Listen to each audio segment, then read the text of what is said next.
Welcome to the Her Story Circle podcast, the podcast that brings you the extraordinary tales of everyday women who are changing the world. I'm your host, Gertrude Mache, and I'd like to acknowledge traditional custodians of the land on which we meet today. I also like to pay my respects to elders, past, present, and emerging. Every week, we dive into the lives, challenges, and triumphs of women from all four corners of the globe. We're here to inspire, enlighten, and connect, sharing stories that uplift and empower.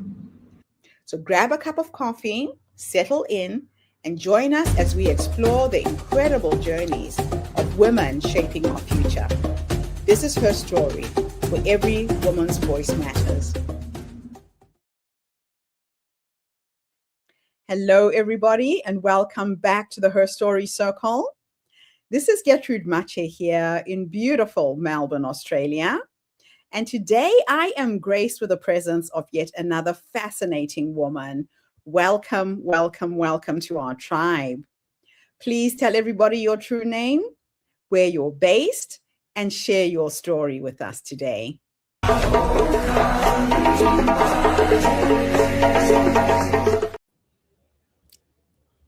Hello, my name is Anita Hartog. I am based out of Southern California, Long Beach to be exact. And my story, I am so honored and grateful to be here to share my story. It all started when I was going through a divorce. It was one of the roughest times that I was dealing with, and I didn't know what to do. And the only answer that God gave me was come in love.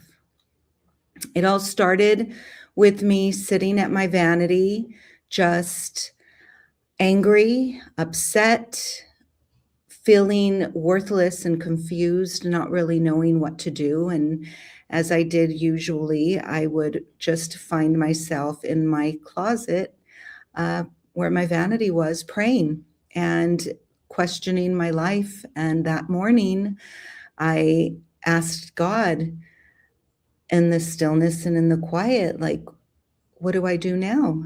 And the only thing I heard at that moment was a whisper in my ear, and it said, come in love. It was so clear to me that it was God. And of course, you can imagine how angry I was and frustrated and confused. I hadn't worked for years. My husband was a multimillionaire, and I was able to stay home and raise my son and just live a wonderful life. But it wasn't like that anymore. So I found myself in foreclosure at our home that we loved and that we built together. We had lost our 60-foot yacht where we spent most of our weekends fishing and just enjoying life. We lost our homes in the Dominican. We also had gotten rid of our San Diego condo. So there was a lot of change, a lot of loss, and my husband was struggling with addiction. It was then that I realized that I needed to maybe make a shift. And I answered God's call, and I called my husband. I found him because he was already kind of in and out of the streets at that time. And I asked him clearly, why do you want to leave me like this? You say you love me, but yet you're willing to leave me with nothing. And I just let go of the anger, and I humbled myself and said, why don't you just sign the home over to me so I can sell it and I can at least start over again? And I am not kidding. It instantly changed. His demeanor changed, and he said, okay. The next day, we were at the escrow office and we were signing papers so I could put the home on the market. I was able to put the home on the market and sell it. As you can imagine, I was still kind of lost, right? I was able to sell the house, but after so much confusion, I was still a little lost. I felt like a ship in the middle of the ocean with no engine, just kind of, being tossed by the sea. And I asked God again, now what do I do? And he said, come in love. Once again, come in love. So I decided to do that. I decided to love myself this time, though. And I chose a place by the ocean, by the beach, where I knew I could heal because I having to work and having to live and having to create. I needed to heal and I needed to find out who I was again after so many years of being in a marriage and at times being in a destructive marriage. I had to heal, and that I knew needed to be done by the ocean because there's something about those waves coming in and out of the shore that just make you realize that life is cyclical and it doesn't stop. It comes in and it comes out just like the waves in the ocean. And sometimes it's good, sometimes it's bad. But I did exactly what I set out to do. I would walk on the beach, I would meditate, I would pray. And that's where God gave me the acronym ACT. And it was very simple because it was something tangible that I can hold on to. And I even wrote it down so I wouldn't get it wrong for you guys. But, it just starts with awareness, and it starts with recognizing the noise and being able to come into tune with your own emotions and your own thoughts and not what the world has put into your mind. And see, then we choose, we make a choice. We choose to come in love. I chose to come in love instead of the anger and the resentment and the hurt that I was feeling. I chose love. And when I chose love internally, it shifted everything externally as well, which was just something so beautiful that I can see, I can believe in because I saw it in real time in my own life. And to transform, to decide that we don't have to listen to the world and everything that they tell us to be or who they say we should be in that certain type of situation, because divorce is hard. Divorce can be ugly, and divorce can bring out, as they say, the worst in people. But if we make a choice to choose love and to get rid of the noise and to come from our heart, then we can see the external transform just like our internal being chose to transform and to come in love, as opposed to the anger and the frustration. And maybe, what the attorneys and our friends are saying, we need to be with that person who hurt us so much. So that's where I'm coming from, ladies and gentlemen. Your story is absolutely incredible. A lot of us have gone through what you're talking about. Divorce is a very, very painful experience. And for you to have heard that whisper on that day and to follow that prompting has brought you to be the woman that you are now. And it helped you transition and uncouple in a very healthy way, which not many people get to experience. Yes. Yes, it's so different. It really is. He's in jail right now and he's still making those poor choices, but instead of holding on to the anger, I'm able to feel love for him and to actually pray for him. And it totally changes my life and how I view things. So, what were you feeling or what were you holding onto emotionally before that shift happened? Oh, so much anger, so much resentment, the lies that, addicts tell, and Mm. the stories they give, and the gaslighting is huge, having you believe that what you saw or what you heard was not the case when it was. And so a lot of games and a lot of misleading and a lot of it's so it does leave you with a lot of anger and frustration. And I think a lot of my anger came because I knew I had a connection and my instincts were so strong, but he stifled them so much that made me so angry. Mhm. So I don't know if it was being able to hear God again that also brought me down. Like, you didn't lose it. Maybe you just allowed the anger and the frustration to cloud it. Yeah, yeah. That's really interesting. So, why do you think love was the instruction and not strength or control? Oh, I had already tried all those things. I am a very strong person. And of course, you want to control every situation because you believe that that's what you need to do. And Yeah. I think at that point, I had realized that none of those things worked. And when I got the instruction, I was basically at the end of my ropes. And it was like, okay, well, if nothing else worked, then this is the instruction that I need to follow. So maybe I Yeah. need to just trust it. And I did. It's interesting that you listened and you trusted your instinct. Not many people would do that in that case. Yeah. So, Yeah. what would have happened if you had chosen anger instead, do you think?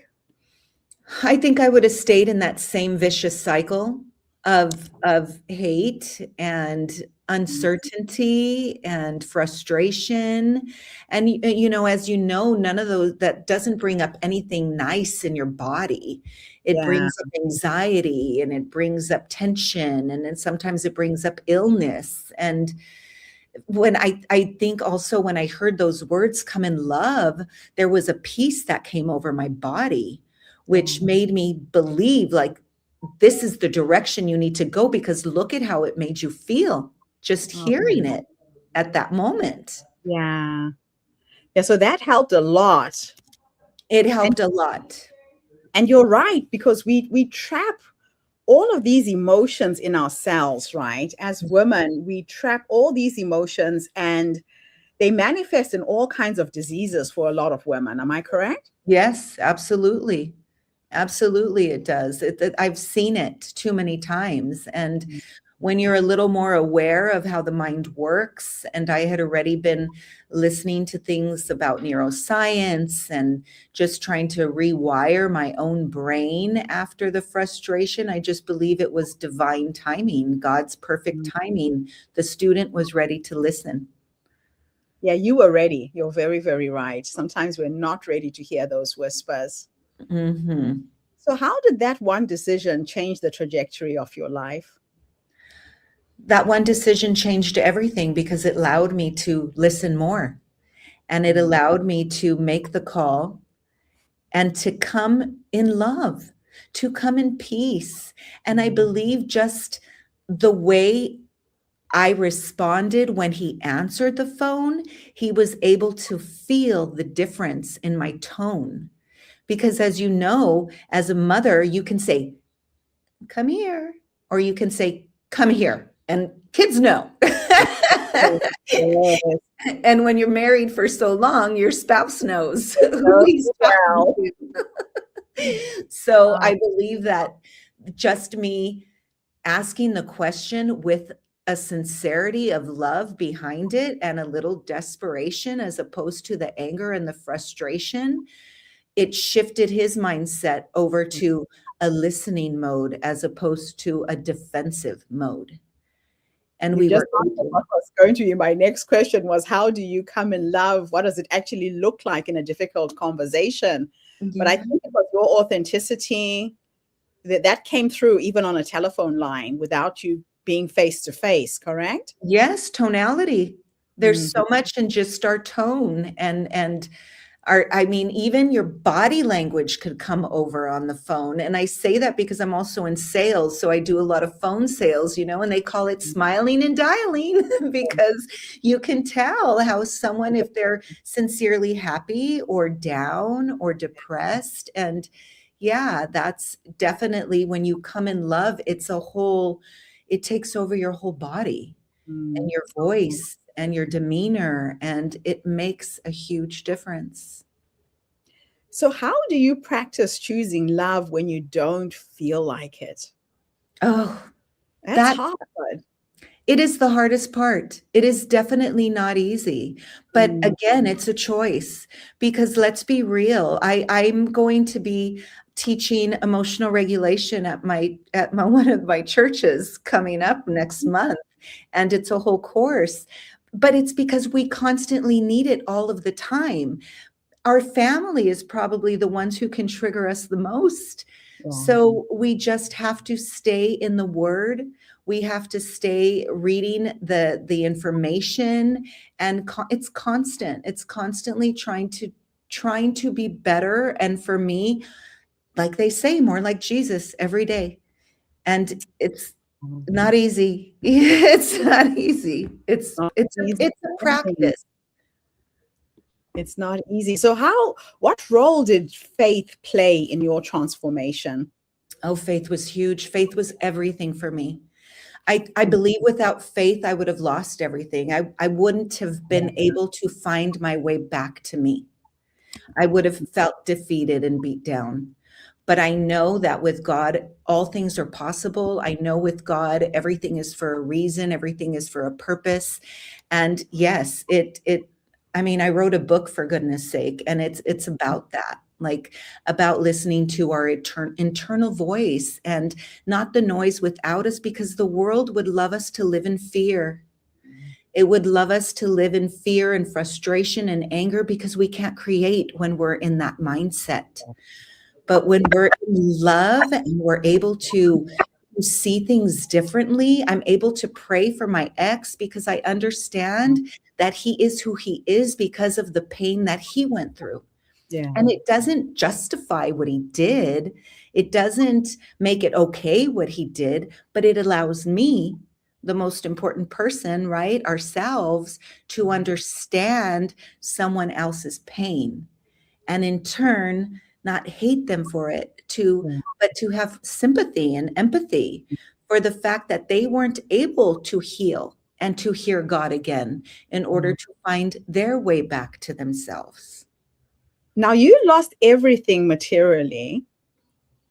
What Yes, did you gain spiritually from this experience? everything.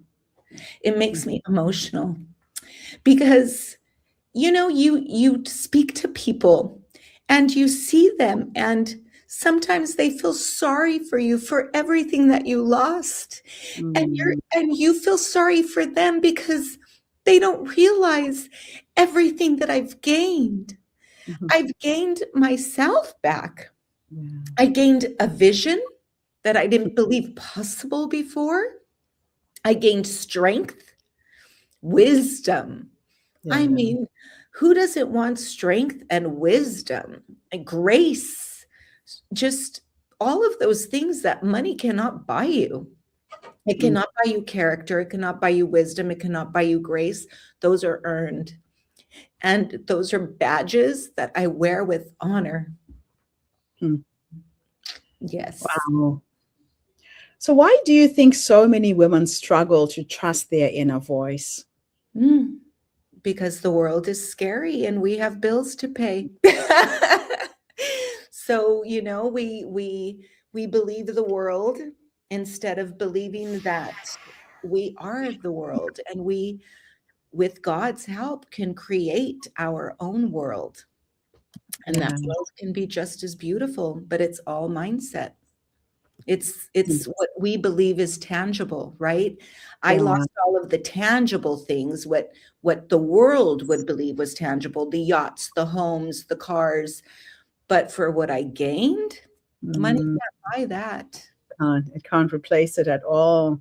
No. And that'll be with me forever. Nobody could ever take that from me. I could never lose that. Once you gain that, you can never lose that. So yeah, to me, that's wealth abundantly. Yeah. So, Mm. what was the biggest lesson from your healing year by the sea, by the ocean? That we need that. I saw so many people, and before that, I think that's why I struggled so hard to have to heal. I knew I needed to heal because I would see people jump from one relationship to another. And, Yes. and you take the pain and the anger and the frustration and the hurt and the doubt and all those things into that new relationship. And Mm. then you both suffer for it. But And you I wonder why it's gone wrong, but you're carrying all this excess baggage. Absolutely, because they didn't allow themselves to shed all that old skin like a snake, right? We need to shed the Mhm. old skin. We need to rebirth. I mean, 14 years with someone is a very long time. Yeah. 14 years alone is a very long time. The transitions that you go through life and and until you get to know who you are in this new version of you, Mhm. you're just going to recreate what you believed you Yeah. should be. And Mhm. And you so take what? so many things into a marriage. Who Yeah. knows how to be a wife? You Yeah. learn as you go. But if That's you're true. not yeah, but if you're not in a healthy marriage, you're not creating healthy boundaries, you're not creating healthy patterns and habits, and so I had to find out what that looked like before I decided to jump into another relationship. And I'm still So single. what does it mean to delete the noise in today's world? Oh, because especially when you're going through a divorce, everybody has an experience. Yeah. And it's just like they say, like an armpit. Everybody has one and they stink sometimes. And, so you can't believe what everybody says because they're going to come from their version Yeah. and their experience and their anger because they're still holding on to So probably true. anger for things that went wrong in their divorce and what you need Yeah. to do and what you need to learn because they didn't do it. And yes, we need to take advice, healthy advice, but we still need to be able to come in love, to hear our own voice and to remember who we married and why we married them. And it's not who we're dealing with today. So I believe if we understand that we're all broken Yeah. and we can have empathy for those broken pieces Yeah. in each and every one of us, then it'll allow us to see things a little differently as opposed to what everybody's telling us we need to do. And that's the noise, the news, the lawyers, the friends, the people, all of Mhm. that. So, what inspired you to turn your personal journey into a book at this moment in your life? And tell us a little bit about the book. Well, it's not a lot of my story, but it's a lot of the lessons that I Yes. learned through it and when I was growing and the books I was reading. So there was a great book I read from Dr. Lisa Miller, how she talks about how we're innately wired for spirituality. And when we start reading that type of material, the Joe Dispenzas, the neuroscience, I would read Greg Braden. He talks about the ancient scripts, Love the him. Sanscripts. Yes. Yes. So when you start tying all these things together, I got my book because it's like we need to hear that. It helps us get rid of the noise. Yeah. And it helps us study the ancient scripts and study a little more of the Bible and realize that, we are spiritual beings having a lived earthly experience as opposed to humans having a spiritual experience. It's the opposite, Yeah.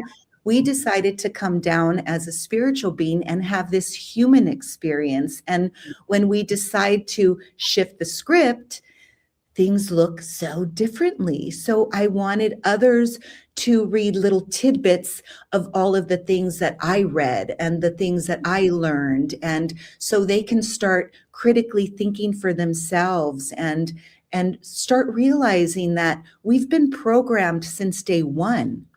And now we have to start unprogramming ourselves and building Yes. our mind back and our instincts back and our tie to nature.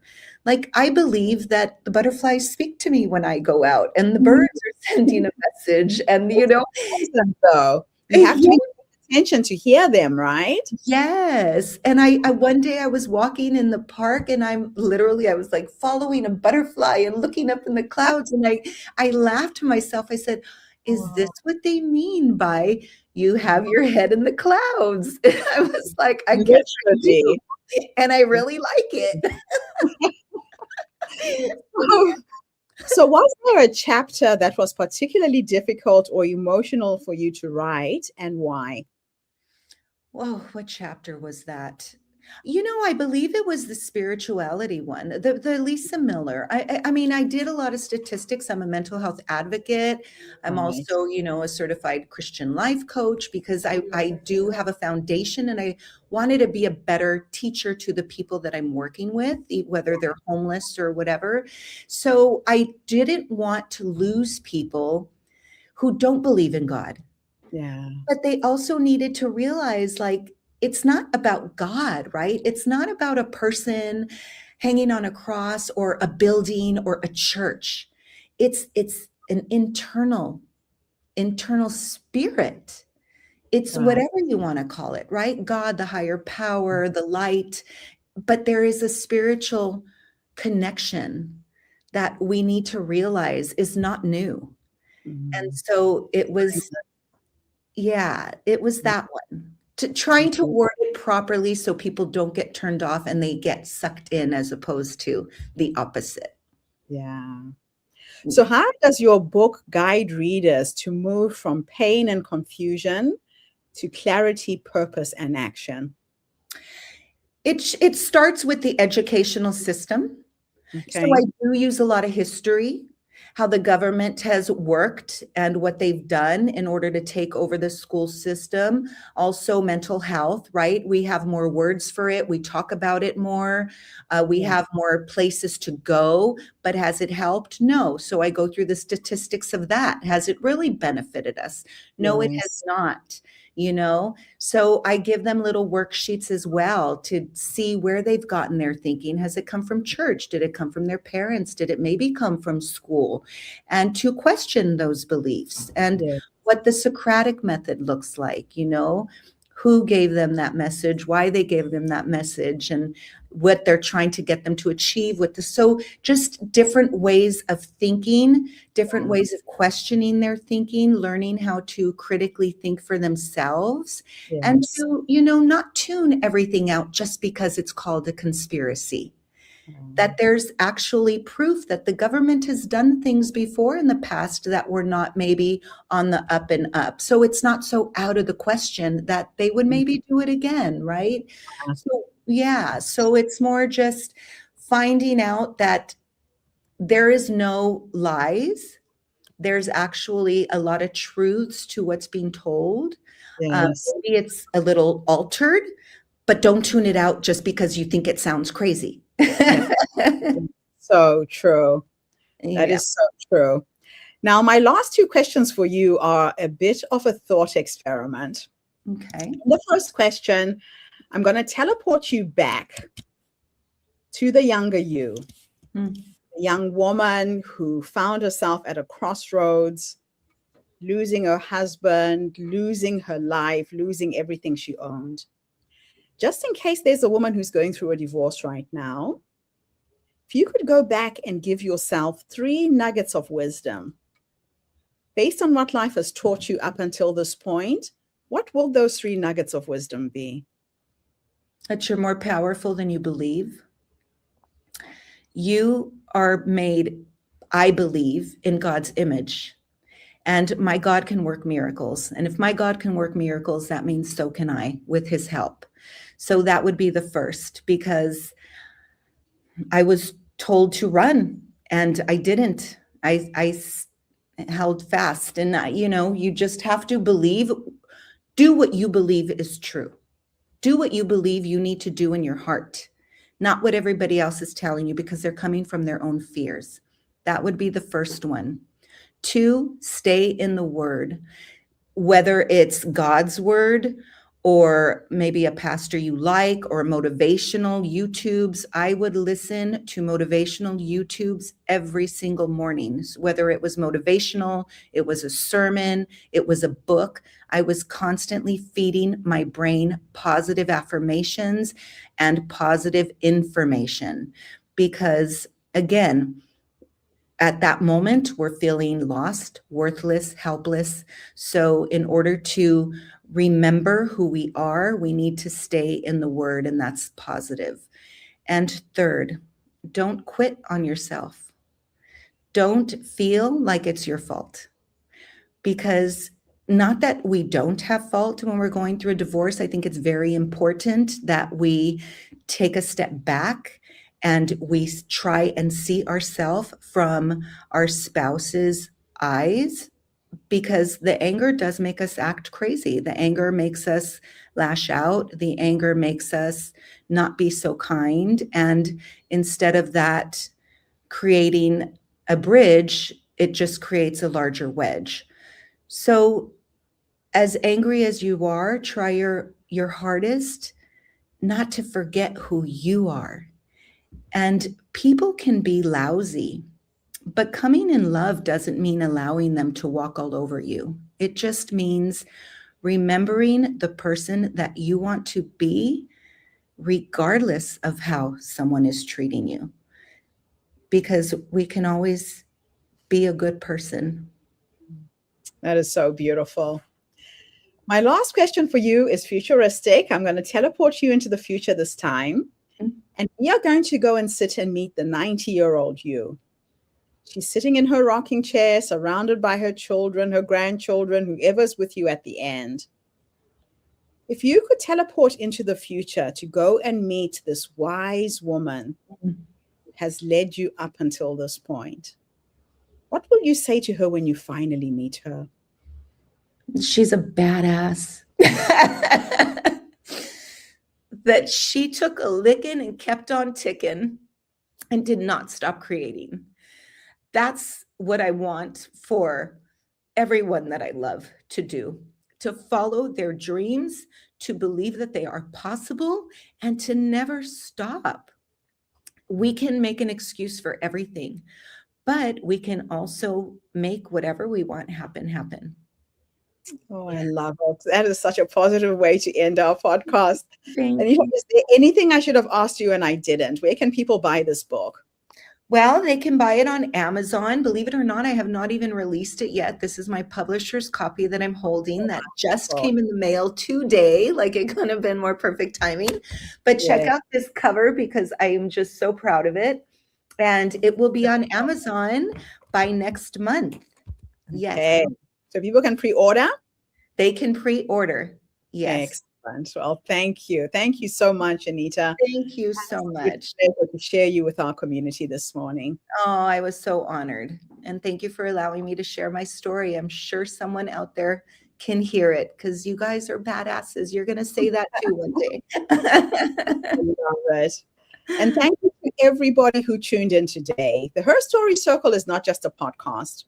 We're a social impact movement that brings you the stories and voices of women from all over the world. We share these stories to uplift you, to inspire you, to energize you, but most importantly, to take you from where you are now to where you're trying to go. Yes. So if you are a woman who's going through a divorce, watch this podcast again. This too shall pass. Remember, there is only love and love and love. That is the magic that transcends every challenge you have in life. And I think Anita is a personification of love in how she dealt with her experience. And now she's sharing this experience with everyone else. And if you know another woman who is going through this challenge, please tag them on this video. Share this video on your social media. Let us reach more women and empower them too as they go through their challenging journeys. I'll be back again tomorrow, everybody, with yet another amazing guest. In the meantime, have a fantastic day, morning, or evening, wherever you are in the world. And Anita, don't go away. I want to invite you to one of our speakers at our next upcoming conference. But bye for now, everybody. Thanks, Anita. Bye. Thank you. Thank you for tuning into the Her Story Circle podcast. I hope today's story has inspired you to believe in the power of our stories and the difference you can make in the world when you use your voice. I'm Gertrude Mache, and it's been an honor to share this space with you, where voices from all walks of life come together to weave a rich tapestry of diverse perspectives. Don't forget to subscribe, rate, and review our podcast to help us share these stories with more listeners. Follow us on social media by looking for the Her Story Circle podcast for more updates. And join us tomorrow for another episode filled with courage, resilience, and empowerment. Remember, your story matters, and together we're building a stronger, more inclusive world. Until next time, keep making her story.